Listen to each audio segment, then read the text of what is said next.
Dear friends, welcome to another episode of Military Operations, a channel exclusively dedicated to discussing current military topics. In today's video, I will talk about nuclear shelters, how they work, how to build one, and how much they cost. We all know that nuclear bombs are weapons with tremendous destructive power, but most people don't fully grasp just how powerful they truly are. Nowadays, modern nuclear bombs have an average destructive power of 200 to 250 kilotons, which is about 12 to 15 times more powerful than the bombs that devastated Hiroshima and Nagasaki in August 1945. 1 kiloton is roughly equivalent to 1,000 tons of TNT. This means that a 250 kiloton nuclear bomb delivers the same level of destruction as 250,000 tons of TNT. To put this into perspective, each B-52 bomber can carry around 30 tons of explosives. So a single 250 kiloton warhead is equivalent to the bombing capacity of over 8,300 B-52 bombers, all dropping their bombs at the same time on the exact same target. How can we protect ourselves from such an unbelievably devastating effect? A 250 kiloton nuclear bomb detonated a few hundred feet above the ground is capable of instantly incinerating everything within a 5,000-foot radius. Its shock wave would destroy most buildings within a radius of over 2.5 miles from the explosion's epicenter, while people as far as 3.7 miles away would be at serious risk of suffering severe second and third-degree burns. For this reason, in the event of a nuclear detonation, the best advice is simple. The farther away you are, the better. Very few surface structures can survive the direct impact of an explosion of this magnitude. This is why nuclear shelters are built underground, with the most secure ones excavated hundreds of feet deep, directly into solid rock. The largest and most well-prepared nuclear shelter in the world is located inside Cheyenne Mountain in the United States, home to NORAD, the North American Aerospace Defense Command. This bunker was excavated 2,000 feet underground directly into a massive granite mountain. Inside, its 15 buildings are mounted on huge springs designed to absorb the shock waves caused by a nuclear explosion. It is also equipped with 50,000-pound blast doors, specifically designed to withstand the immense force of a nuclear shockwave. According to the engineers who designed the structure, NORAD is capable of withstanding the direct impact of a 2-megaton bomb. But building a structure like this is only feasible for a select few, given the exorbitant costs and major engineering challenges involved. So for the average citizen, what is the alternative? Unfortunately, if you are in a major city and a nuclear bomb detonates directly nearby, there is no guaranteed way to survive. With buildings collapsing, debris, trees, cars, and trucks being hurled in all directions at hundreds of miles per hour due to the shockwave, even if someone is lucky enough to be in a deep underground parking garage, they would still face the serious risk of being trapped under tons of rubble. For this reason, let's assume you are at least 4 to 5 miles away from the epicenter of a nuclear detonation, far enough to be outside the range of the most destructive shockwave. In this case, you still have a chance to prepare and protect yourself from another equally deadly effect: radioactive contamination. Anyone within 2 to 2.5 miles of the explosion who manages to survive the initial blast will almost certainly die within a few days due to extreme radiation exposure. However, beyond 2.5 to 3 miles, survival chances increase significantly as long as you take proper precautions, avoiding, above all else, exposure to the environment. When a nuclear bomb explodes, it throws tons of debris into the atmosphere, where it is exposed to extreme levels of radiation. Since most of this debris is relatively light, it will be carried by the wind and will eventually fall back to the surface, spreading dangerously high levels of radiation over a radius of dozens or even hundreds of miles from the explosion's epicenter. And if it rains, the situation becomes even worse. Radioactive particles suspended in the atmosphere will contaminate raindrops, forming a kind of radioactive pumice stone that can emit dangerous radiation levels for weeks. The radiation released by a nuclear explosion comes in 3 types: alpha, beta, and gamma. Alpha and beta radiation are the easiest to avoid, as they have low penetration power and can be blocked by multiple concrete walls, for example by staying inside an apartment with several rooms. Gamma radiation, however, is the most dangerous of all, requiring thick layers of shielding material, which can be earth or concrete, not necessarily lead or aluminum. The importance of shelter depth. For this reason, the deeper a shelter is dug, the greater the chances its occupants have of being protected from deadly gamma rays. A nuclear shelter should be built at least 6 to 7 feet underground, with well-compacted soil on top, covered by a layer of stones and thick plastic sheeting for waterproofing.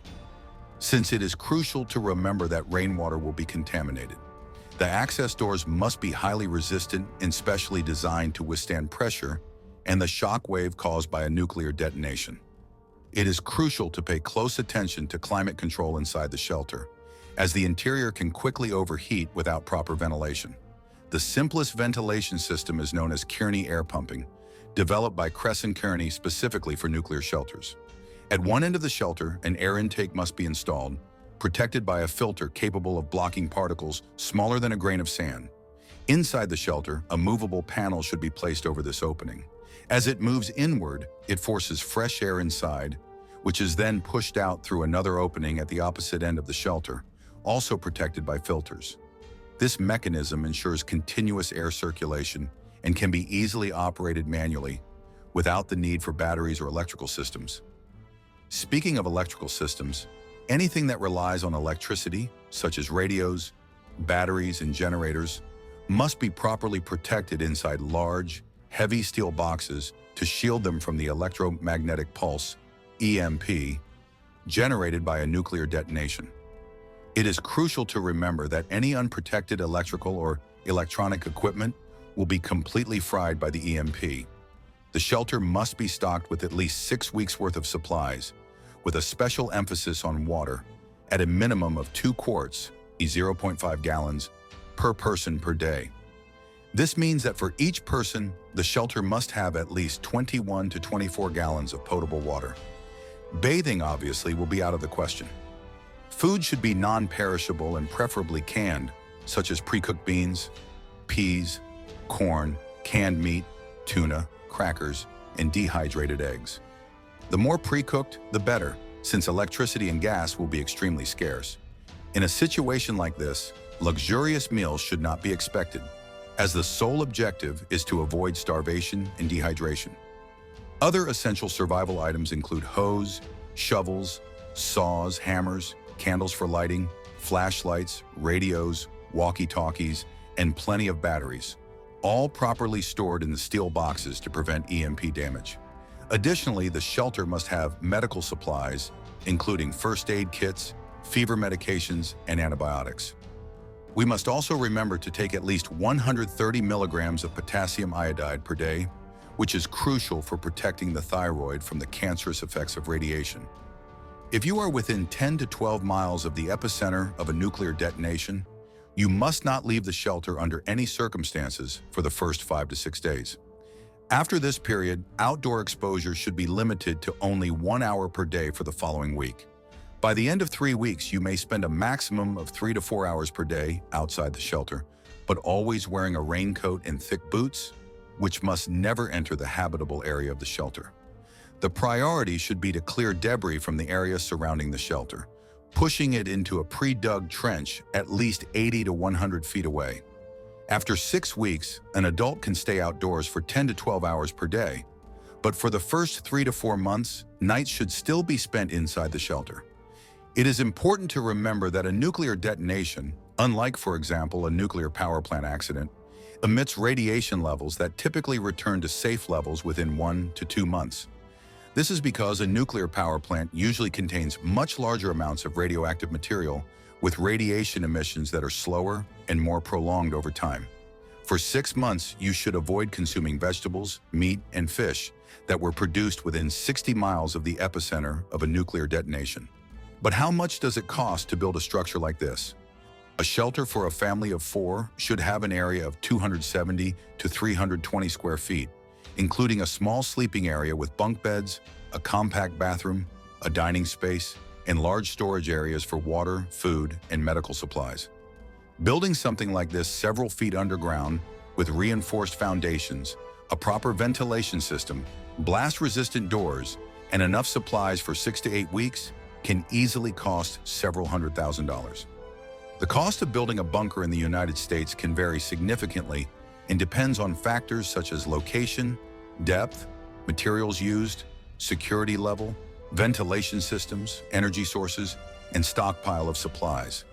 As an example, I will use a family of 4 and make a general cost estimate based on current prices, considering basic CHOSH functional bunkers, mid-range and more comfortable bunkers, and high-end luxury bunkers. As you can see, prices can range from $40,000 to over $1 million, depending on the size, features, and level of protection. There are also prefabricated bunkers, which are a more affordable and quicker option to install, costing between $50,000 and $100,000 for basic models and exceeding $500,000 for luxury versions. These bunkers are designed to withstand disasters and may include filtered ventilation systems, stockpiles of essential supplies, solar power, and expandable modular designs. Their main advantage is quick installation and the added security of being built by specialized companies. While bunkers are a realistic solution for surviving a nuclear detonation, their high costs and construction challenges make them inaccessible for many people. Do you think it would be worth investing in a bunker? Or do you consider other forms of preparation more practical? Leave your opinion in the comments. And if you enjoy content like this, don't forget to subscribe to the channel and turn on notifications so you don't miss the next videos. He did what we all must learn to do. You and you and you and you.